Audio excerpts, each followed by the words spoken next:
12 глава Хармониите на безкрая. Тиха лятна нощ. Лунните лъчи се вплитат в песента на щурците. По коларския път протракват колелетата, а гласът на звънците с приближаването се избистря. Сияние от синкав вечерен здрач, дълбока тишина и галещ топъл звън изпълват сънния простор. Пътниците от разказа на Димитър Талев през една лятна нощ се връщат от града. Болното дете от мъка по изгубената майка проплаква и заспива успокоено. И изведнъж старият турчин се обръща към Павле Наумов. О, хубаво, чурбаджи, много хубаво! Досегът с хармонията в природата е умиротворил душите и те, извесени до най-добрата си същност, остават с блажено съзвучие с нея. Колко поети са възпели тази хармония в нежни рими.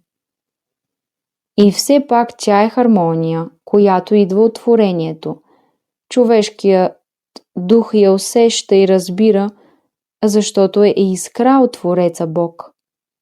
Досегът с по-висшата духовна хармония още повече извисява, дори в условностите на земния живот.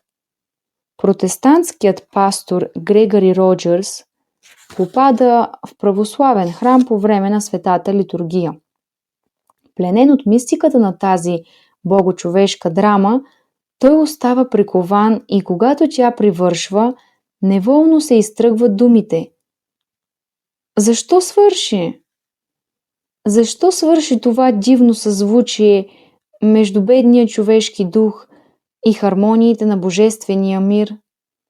И досегът с тях отвежда най-възвешените му търсежи в лоното на православната вяра. Хората с извесен духовен живот интуитивно най-добре я усещат. Сибирският отшелник Зосима Верховски пречистил духа си с молитва и пост и при най-сурови условия на живот изпитва такава духовна радост, която всички удобства в света не биха му доставили, и той казва на своя духовен отец Висарион: защо очакваме вечното блаженство, когато ние блаженстваме тук? А апостол Павел, вдигнат с духа си на третото небе, изповядва: око не е виждало, ухо не е чувало, и човеко на ум не е идвало това, що Бог е приготвил за уния, които го обичат. 1 Коринтяни, 2 глава, 9 стих.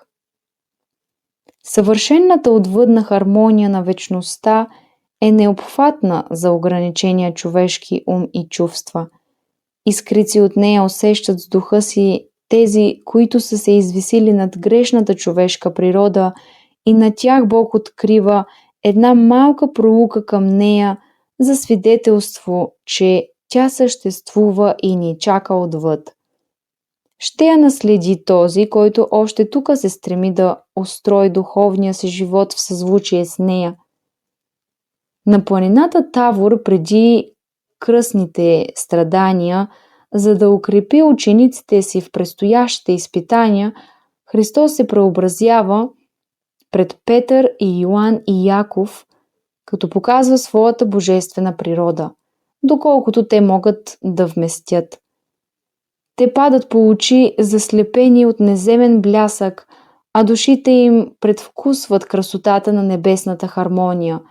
И тогава апостол Петър казва на Исус: Рави, добре е да бъдем тук, да направим трисенника.